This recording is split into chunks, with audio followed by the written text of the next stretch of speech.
Okay, so now we know how to label and pick an equation and write an equation and solve an equation. Now we have to do word problems. So word problems with Trig, the biggest piece of advice, if there is no picture, you should be drawing your own picture. So we're going to do two examples together. Here we go. A ladder is leaning against a wall, so I need to draw a picture of that. So here's the wall. I'm going to label that wall. And here's the ground. And I'm going to label that ground. And here is the ladder. Ooh, hopefully you would be drawing it with straight lines, but this is the ladder. It's beautiful. Ladder. Okay, ladder leaning against the wall. That's what it looks like. Great. The ladder is 15 feet. So I'm supposed to put 15 on the ladder. So here's the ladder is 15. Okay. The angle the ladder makes with the ground is 73. So that means that on the ground, in the corner between the ladder and the ground, that's 73 degrees. And it wants to know how high up the wall does the ladder reach. So that means that's X. So that means on the wall, I'm going to put X. And I'm supposed to be rounding my answer to the nearest tenth. So if you could not tell, this is a right triangle. And I know one side and I know an angle. So I got to use trig to figure it out. That's one of my equations up here. So I know I got to label. So I'm labeling this is theta because that's my angle. Across from 90, that's H. Between theta and 90, that's A. And then my last side is O. I box in the things that have labels. Okay.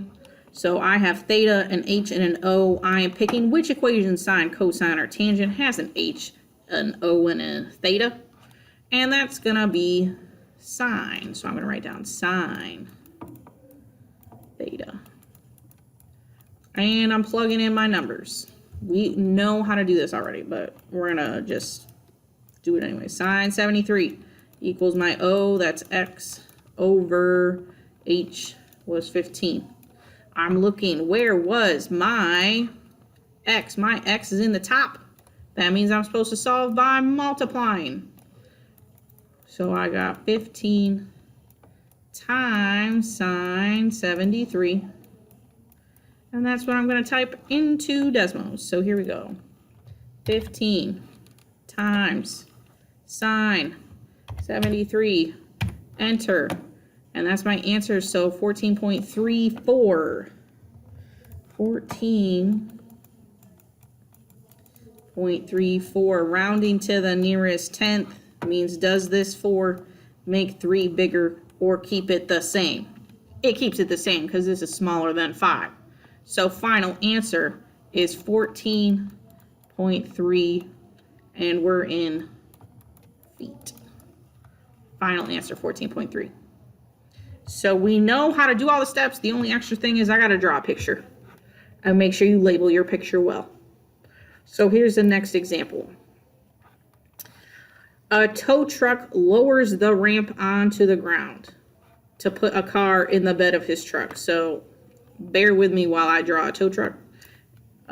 We live in Houston. We all know what tow trucks look like. And then here's like the bed of the car. Oh my God, this is an ugly car.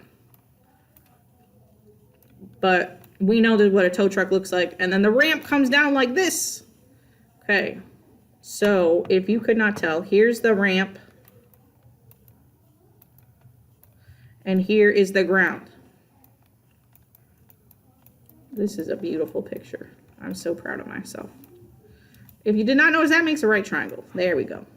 Okay, so we got the ramp and the ground and the truck.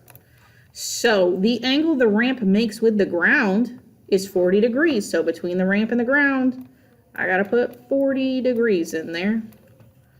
And the ramp is 22 feet long. So the ramp, 22. What is the horizontal distance covered by the ramp? That means horizontal is this way. So out of my other two sides, this one and on the ground, which one is going horizontally? That's going to be on the ground. So I'm going to put an X down there. And we are trying to solve for X. So we go through the steps. We're labeling. Oh, there's my theta, my angle. Across from 90, that's going to be my H. My A is between theta and 90. And my O is where the tire is. I box in labels that have a number. So I got H, and I got theta, and I got A. And which one has H and theta and A? That's going to be cosine. So cosine theta. Okay, I plug in my numbers. Cosine 40 equals X over 22. And I'm looking, how do I solve this? My X is in the top, so I'm going to multiply. So I should be typing in the calculator 22 times cosine 40. And let's type. New question. 22 times cosine 40. 16.85. 16.85. I'm rounding nearest tenth. So does the 5 make 8 bigger or keep it the same? Makes it bigger. So that's going to be 16.9. And we're in feet. Again. Final answer. Okay. So make sure you have all that written down. And you're going to start on the word problems in the formative.